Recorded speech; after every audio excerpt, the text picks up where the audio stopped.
Hey everyone, welcome back to my channel. If you guys want to see how I achieved my smoky lavender hair fantasies, then keep on watching. Started quarantine, I jokingly said that I wasn't going to do anything irrational to my hair.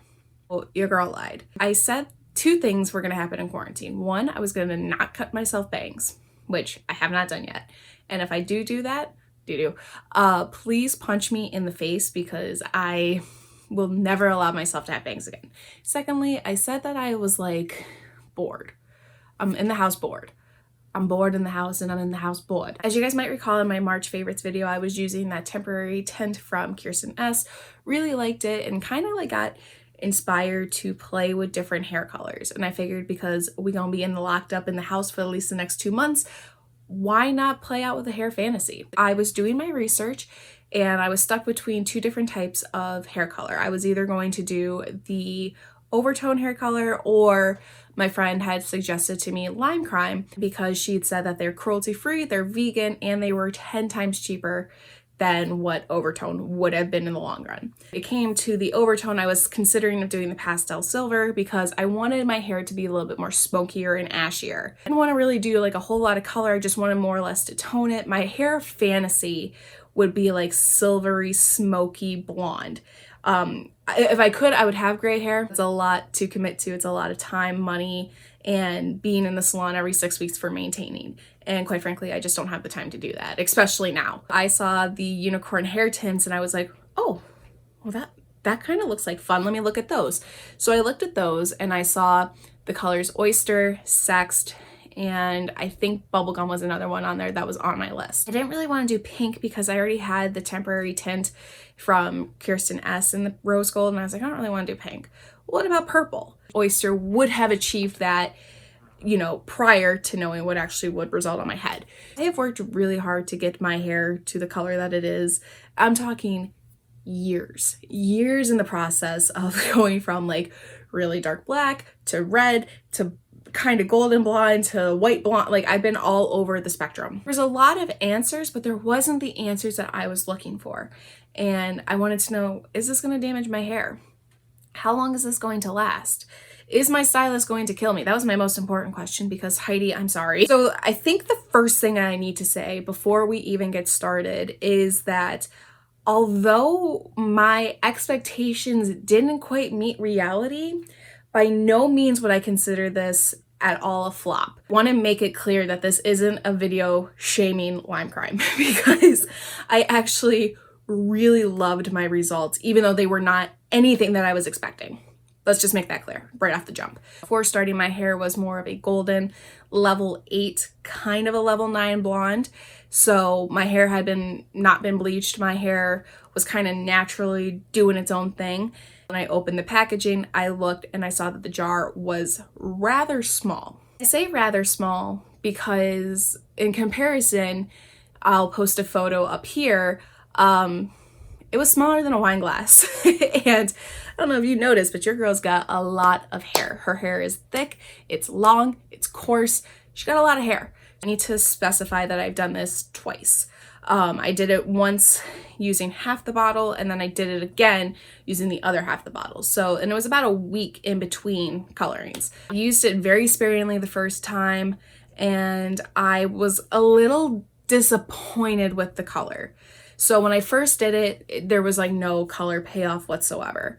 And it was very, very muted. Now, understanding that this is only a temporary hair tint, it is not going to give me full deposit of color. It's going to only be a wash. It's only going to be a muted effect of what the lavender would be. I thought that it was going to give me more color than what it actually did. It gave me color, and I don't want to sit there and say that this product doesn't work, but I think when I was doing my research, my concern was that I was going to put this on my head and I was going to be like lavender. That's not what happened. Looking for something that's a little bit more boom in your face, and I would definitely recommend checking out their actual hair dyes because that is a more permanent solution. I did the color, realized that it was just like a subtle wash of like purpley smoke that I wanted. So I was really happy with it. As it wore off, like I washed my hair a couple of times in between, noticed that the color was still like there, but it was like kind of weird because in some lights it looked really purple. And then in other lights it looked gray and it looked muddy and it looked like not what it should have. My hair on the bottom is pretty dark compared to the rest of my head, and that I think was half the reason why my hair wasn't really pulling that well with that color. Not that there's anything wrong with that. I think if I had a full bleached head, the color would be much more vibrant. And again, this is a tint. It's not meant to be, you know, full deposit of color. I did the same process again, lathered my whole head, really focusing on the ends of my hair, as opposed to the root of my hair, because again, my roots are pretty dark compared to the rest of my head. I wasn't gonna waste my time putting the color on the top of my head because it would have just defeated the purpose. And the second time, I was much more satisfied with the color. And like I said, it definitely has some moments where in certain lights, it looks much more purple. So obviously in natural light, it looks purple. In my bedroom lighting, it looked really gray and really toned. Like I said, in certain lighting, it looks much different. If my hair was more bleached before this started, I'm sure I would have had much more vibrant results. I think if I used more color and actually like really let it seep into my hair and like really deposit, instead of maybe using half a jar each time, I could use 2 jars on one time, and that would really give me that purple effect. That wasn't what I was achieving though. I wanted something that was low commitment because once this quarantine is over, I do plan on running immediately to my hairstylist because your girl is going to need help. I wanted something that was very low commitment. I wanted something that wasn't going to ruin my hair.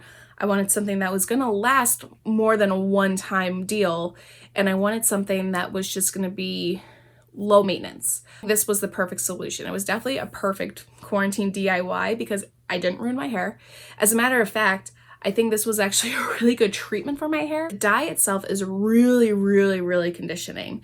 And if anything, I think this counted as a really good hair mask because by the time that I rinsed it out, my hair was super soft. The fragrance and the smell of it was really nice. It wasn't too chemically smelling, but it wasn't too like not chemically smelling. It didn't smell like your traditional hair dyes, but it also didn't smell like a hair mask. But the color that it left, because it's a depository, it's depositing color on your hair. It's not stripping anything. My hair felt awesome when I was done with it, and also it gave me good color. I have washed my hair about 3 times since doing it, one of which was with a purple shampoo, and I think the color, it's fading. It's definitely still there, but it's not, you know, as vibrant or as whatever as it could have been. This definitely, compared to expectation of that really vibrant, fun lavender color to what I got, again, it's not a flop. I think for what I wanted my hair to do, this was everything I wanted my hair to do. This was something that was super easy to do. My previous experiences of dyeing my own hair are none. I have never once taken box color to my own head. I've always gotten my hair professionally done, and I don't know what compelled me to do this on my own. Maybe the fact because again, we stuck in the house and I'm bored and I can only do so many things before I lose my sanity.